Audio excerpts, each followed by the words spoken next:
Ito ang mga rally ng Iglesia Cristo dito sa Plaza mismo.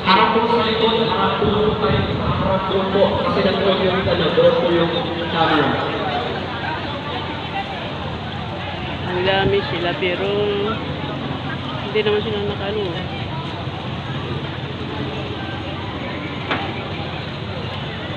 Hindi sa Quirino silang pumunta. Dito sila. Yan sila.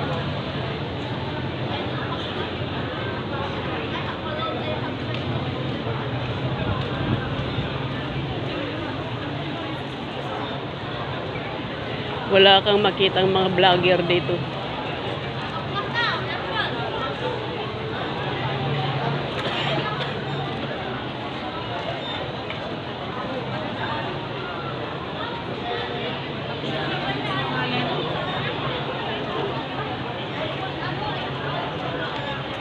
Ito po ang update ng rally ng Iglesia ni Cristo dito sa Bigan.